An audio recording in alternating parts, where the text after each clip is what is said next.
Hello everyone, welcome to our channel. आज के video में हम आपको ITR 1 फाइल करने का पूरा प्रोसेस समझाएंगे। ज़रूरी डॉक्यूमेंट से लेकर फॉर्म को एक्यूरेटली भरने और इसे ऑनलाइन सबमिट करने तक हम सब कुछ कवर करेंगे। इस वीडियो को एंड तक देखने के बाद आप में एक प्रोफेशनल की तरह ITR 1 फाइल करने की नॉलेज और कॉन्फिडेंस आ जाएगा। तो आइए पहले ये समझते हैं कि ITR 1 फाइल करने की ज़रूरत किसे है।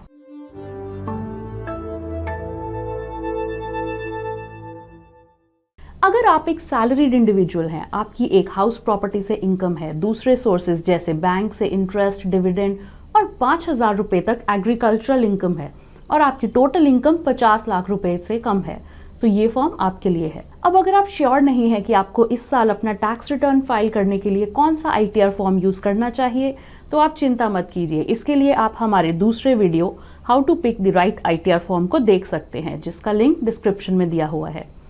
अब इससे पहले कि आप ITR 1 फाइल करने के लिए आगे बढ़ें, आपको इस प्रोसेस के लिए खुद को रेडी करना होगा, जिसके लिए आपको कुछ फॉर्म्स की जरूरत पड़ेगी।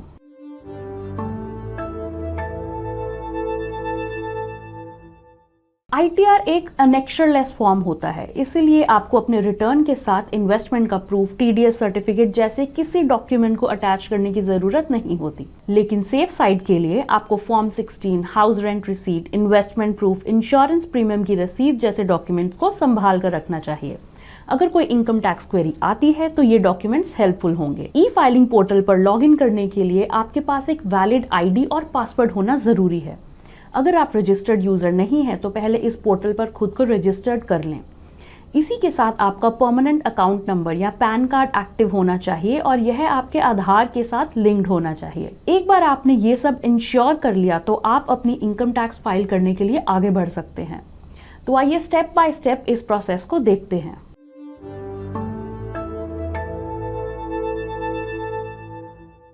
तो सबसे पहले अपना यूजर ID और पासवर्ड के साथ E-फाइलिंग पोर्टल पर लॉगिन करें। फिर आपके डैशबोर्ड पर e file income tax returns, file income tax return को क्लिक करें।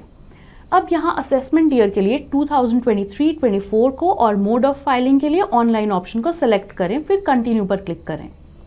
अगर आपने पहले ही इनकम टैक्स रिटर्न फाइल करना स्टार्ट कर दिया है और आपकी रिटर्न सबमिशन के लिए पेंडिंग है, तो रिज्यूम फाइलिंग पर क्लिक करें, अदरवाइज आप स्टार्ट न्यू फाइलिंग पर क्लिक करें। इसके बाद आप स्टेटस को सेलेक्ट करें जो आप पर लागू होता है और आगे बढ़ने के लिए कंटिन्यू पर क्लिक करें। नेक्स्ट आपको एप्लीकेबल ITR फॉर्म सेलेक्ट करना है। इसके बाद आपको इनकम टैक्स रिटर्न फाइल करने का रीजन सेलेक्ट करना है। तो ज़्यादातर मामलों में लोग अपना इनकम टैक्स रिटर्न इसलिए फाइल करते हैं क्योंकि उनकी इनकम बेसिक एग्जेम्पशन लिमिट से ज़्यादा होती है, तो उस ऑप्शन को सेलेक्ट कीजिए। ये ऑप्शन सेलेक्ट करते समय एक बात का खास ध्यान रखें, कुछ मामलों में अगर किसी इंडिविजुअल की total income basic tax exemption limit से कम है लेकिन उसने एक्सपेंस बहुत ज़्यादा किया है, तो उसे ITR फाइल करना मैंडेटरी है, जैसे कि आप स्क्रीन पर देख सकते हैं। इसलिए इन दिए हुए रीजंस में से अगर आपका रिटर्न फाइलिंग का रीजन मैच करता है तो उसे सेलेक्ट करें और कंटिन्यू पर क्लिक करें। अब आपके सामने एक ऑटोफिल्ड ITR फॉर्म आ जाएगा। Pre filled form tax filing process को सिंपल बना देता है, लेकिन इससे पहले कि आप इस साल का टैक्स पे करने के लिए आगे बढ़ें, आपको इसमें दिए गए 5 सेक्शंस में सभी प्री फिल्ड डिटेल्स को रिव्यू, एडिट और वैलिडेट करने की ज़रूरत है। आइए इन सब डिटेल्स पर एक नज़र डालते हैं। Number 1, personal information. यहाँ आप अपने contact details, filing type details और बैंक डिटेल्स को एडिट कर सकते हैं। अगर आप न्यू टैक्स रेजिम के लिए ऑप्ट करना चाहते हैं तो आप इस सेक्शन में ऐसा कर सकते हैं। Number 2, gross total income. यहाँ आपको salary, pension, house property, interest income, family pension जैसे सोर्स से अपनी इनकम डिटेल्स को रिव्यू करने की ज़रूरत है। आप एग्जेम्प्ट इनकम डिटेल्स को भी ऐड कर सकते हैं अगर कोई है। Number 3, total deductions. ये सेल्फ एक्सप्लेनेटरी है, इसीलिए यहाँ आप किसी भी डिडक्शंस को एडिट या कंफर्म कर सकते हैं जिसके लिए आप एलिजिबल हैं। Number 4, taxes paid. इस सेक्शन में आपको पिछले साल भरे हुए टैक्स अमाउंट को कंफर्म करना है। ये सैलरी में से कटा TDS, एडवांस टैक्स या सेल्फ असेसमेंट टैक्स हो सकता है। Lastly number 5, total tax liability. ये सेक्शन वो टोटल टैक्स शो करता है जिसे आपको अपनी इनकम और डिडक्शंस के बेसिस पर गवर्नमेंट को देना है।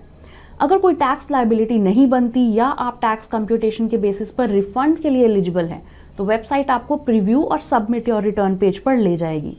लेकिन अगर आप कंप्यूटेशंस और कैलकुलेशंस के बेसिस पर टैक्स पे करने के लिए लायबल हैं तो आपको पे नाउ पर क्लिक करना होगा। फिर आपकी स्क्रीन पर ई पे टैक्स सर्विस का पेज खुल जाएगा जहां आपको कंटिन्यू पर क्लिक करना है। ई फाइलिंग पोर्टल के जरिए आपका पेमेंट सक्सेसफुल होने पर आपको आपके स्क्रीन पर एक सक्सेस मैसेज दिया जाएगा। उसके बाद आपको ITR की फाइलिंग पूरी करने के लिए back to return filing option पर क्लिक करना है। अब प्रीव्यू और सबमिट योर रिटर्न पेज पर आपको डिक्लेरेशन चेकबॉक्स को सेलेक्ट करना है और प्रोसीड टू प्रीव्यू पर क्लिक करना है। यहाँ आप अपने रिटर्न को प्रीव्यू कर सकते हैं और फिर प्रोसीड टू वैलिडेशन पर क्लिक करें। एक बार वैलिडेट हो जाने पर प्रोसीड टू वेरिफिकेशन पर क्लिक करें। अब कंप्लीट योर वेरिफिकेशन पेज पर अपने प्रेफर्ड ऑप्शन को सेलेक्ट करें और कंटिन्यू पर क्लिक करें। इनकम टैक्स रिटर्न को वेरीफाई करना मैंडेटरी है और ई वेरिफिकेशन आपकी ITR को वेरीफाई करने का सबसे ईजी ऑप्शन है। ये क्विक और पेपरलेस है और स्पीड पोस्ट के थ्रू CPC को एक साइंड फिजिकल ITR 5 भेजने के कंपैरिजन में ज्यादा सेफ है। तो आप ई वेरीफाई नाउ पर क्लिक कर सकते हैं और आधार OTP का यूज कर अपने इनकम टैक्स फाइलिंग को वेरीफाई कर सकते हैं। अगर आप ई वेरीफाई लेटर का ऑप्शन सेलेक्ट करते हैं तो आप अपना रिटर्न तो सबमिट कर सकते हैं, लेकिन आपको 30 दिन के अंदर अपने रिटर्न को वेरीफाई करना होगा। और अगर आप तीसरा ऑप्शन सेलेक्ट करते हैं जो ITR 5 के जरिए वेरीफाई करने का है तो आपको ITR 5 का एक प्रिंट आउट लेना है और उसे 30 दिनों के अंदर स्पीड पोस्ट द्वारा स्क्रीन पर दिए गए एड्रेस पर भेजना होगा। जैसे ही आप अपना रिटर्न ई वेरीफाई करेंगे आपको अपनी स्क्रीन पर ट्रांजैक्शन ID और एक्नॉलेजमेंट नंबर के साथ साथ एक सक्सेस मैसेज भी दिखेगा। आपको अपने रजिस्टर्ड मोबाइल नंबर और ई फाइलिंग पोर्टल पर रजिस्टर्ड ईमेल पे कंफर्मेशन मैसेज भी आएगा। इसी के साथ हम इस वीडियो के अंत में आते हैं। अगर आपके कुछ सवाल हैं तो आप नीचे कमेंट सेक्शन में जरूर पूछें और हमारे चैनल को सब्सक्राइब करना ना भूलें। इस वीडियो को अपने दोस्तों के साथ भी शेयर करें जो पहली बार अपना टैक्स रिटर्न फाइल करने जा रहे हैं। Mutual fund investments are subject to market risks. Read all scheme related documents carefully.